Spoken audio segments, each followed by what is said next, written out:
La, la, la, la,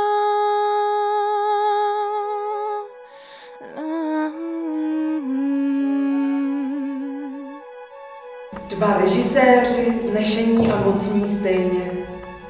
Své úsilí a trpělivost vložili letos do studentského divadla Fakulty informatiky na Masarykově univerzitě. Divadlo tu má dlouholetou tradici a každý rok slaví velký úspěch. Letos byla vybrána klasická hra Williama Shakespearea Romeo a Julie, kterou však dramaturg Josef Prokeš i oba režiséři, Zdeněk Filipec a Lukáš Junga, pojali velmi neklasicky.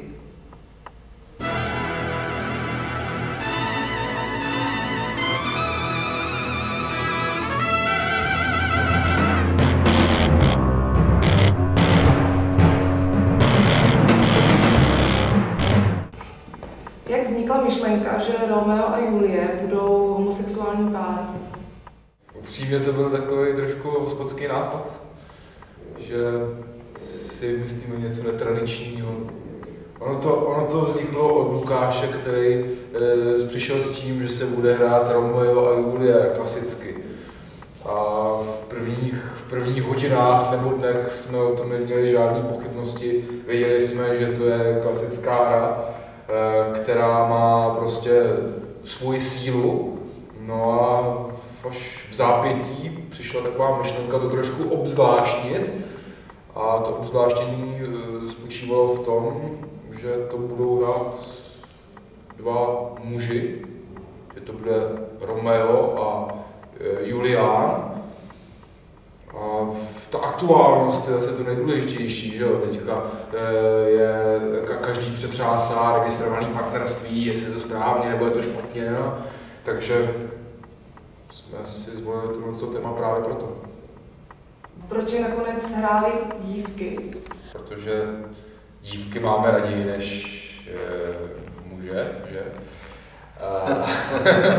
Ale teďka vážně, pro začátku jsme teda zvolili muže do těch dvou hlavních postav, ale ukázalo se, že vlastně, když už je to tak překroucené, že to může být ještě o trošičku překroucenější a že máme minimálně dvě super herečky, takže proč to neskusit právě v takovém zajímavějším a zamotanějším pojetí, jakože homosexuální Romeo a Juliána hrajou vlastně dvě ženy.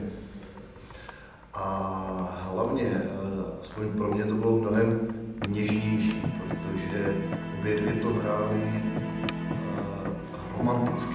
Nebylo to nějak ad absurdum perverzně přibarveno od naší herečky. Bylo to prostě milé, hezké, romantické.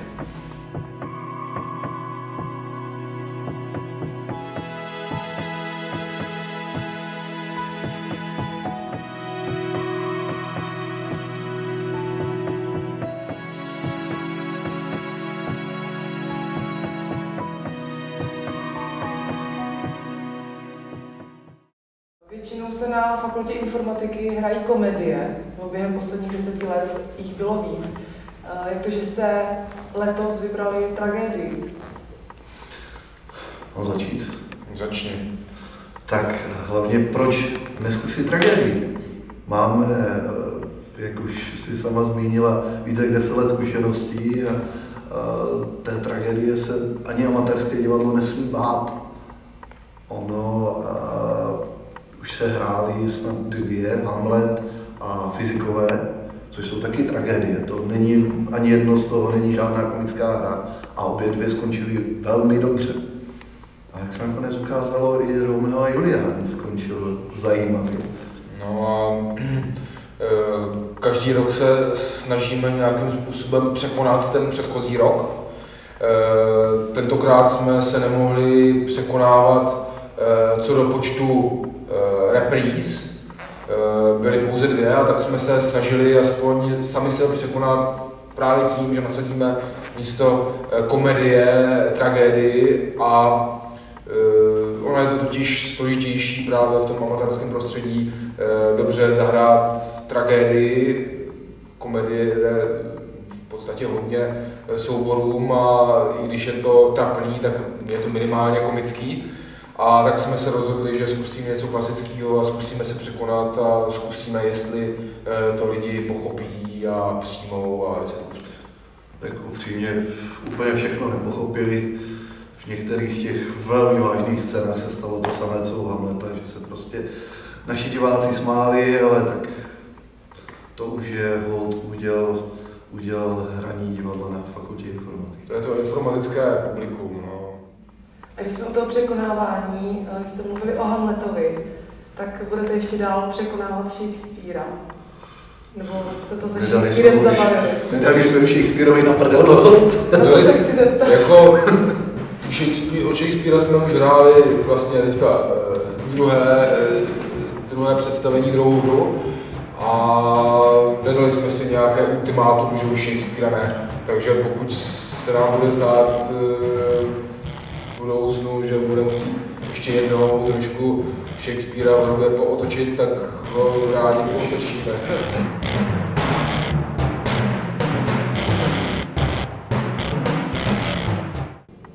Změnila se nějak vize hry v průběhu toho zkoušení? No, jako správný režisér bych měl říct, rozhodně ne. Ale pokud bych měl být správný režisér, tak bych si to celé zkoušení takové hry představoval docela jinak. Ono, když se má nacvičit s většinou naprostých amatérů za 13 týdnů nějaká hra, tak se musí ledaskde trošku polevit a udělat kompromisy. To znamená, že ze začátku, ještě předtím, než jsme vůbec viděli, kdo se nám do toho předmětu divadelní hry přihlásí, tak jsme měli určitě nějakou svoji vizi nádhernou. A potom, jak se ukáže, kdo vlastně nám v tom bude hrát, a pak, jak se ukáže, jaký ty lidi mají schopnosti, tak potom se ta vize tak trošku mění, aby se to vůbec stihlo připravit, aby se to zvládlo. Takže... My jsme se té vize jakž tak drželi, na začátku jsme si řekli, že usekneme ten konec, že serem na nějaké happy endy, protože v tomhle světě stejně těch happy endů je tak málo, že jako to nestojí za to, žádné usmířování, žádná ta katarze. Jak už Zdeněk zmiňoval, velký problém je, že tam bylo spoustu nových herců, které neznáme z dřívějška, a proto se to lehoulince jenom změnilo v tom smyslu, že se, a to jsme si řekli, vrátíme trošku k tradicím, jak jsme začínali, a necháme to víc v té amatérštější rovině, nebudeme ty lidi nutit přehrávat a chtít... Nebo snažit se o to, aby hráli víc profesionálněji, a to je tlačí k tomu, aby přehrávali nebo že přehrávají. A jsou pak topornější a není to tak dobrý. Tak jsme aspoň využili toho, že jsme tam měli několik už starších herců, respektive lidí, kteří už s náma nějaké hry dělali. Těm jsme mohli dát volnost, což nám velmi pomohlo, a mohli jsme se věnovat víc potom i na individuálních zkouškách těm, řekněme, nováčkům. A jak byste zhodnotili vaši režisérskou spolupráci? Tak ono to není nic nového. My jsme v divadlo spolu děláme 7 let, 8 let. Známe se, víme, jak kdo reaguje, jak kdo hraje. A tak domluvili jsme se. Nám to vždycky jakž tak funguje. Já si nepamatuju, že bychom se někdy dohádali, co se režie týká. A jo, já si pamatuju, že jsme se občas dohádali, ale no. Neříkej, že ne. Jako. Já piju, já si to nemůžu zapamatovat. Ještě se vás zeptám na závěr, proč starosta nehrál polonahý? No, jestli myslíš Jardu Kozu, Poljaka, tak nehrál polonahý, protože by to mohl třeba někdo pochopit, jakože je to prasárna, celé to divadlo. No.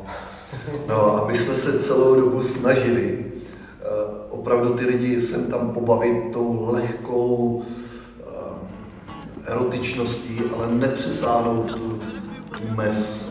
To si myslím, že nám povedlo. Někdo mi fotr povídá, zůstali jsme už sami, že si chce začít taky trochu žít. Nech si to projít palicí a nevracej se s opicí a snaž se mě ochu trochu pochopit. Já šel dál, baby, kam pán pozval. Já šel dál, baby, a furt jen tancoval. Na každý jiný hranici, na policejní stanici, já hrál jsem jenom rock and roll for you. Přijel se mnou černej čáp, s oblakem dělal raketla a nad kolínkou Elvis Presley stál. Obrovský bourák v ulici, po boku krásnou slepici a lidi šeptal, přijel nějaký král. Já šel dál, baby, kam mě mám pozval. Já šel dál, baby, a furt jen tancoval.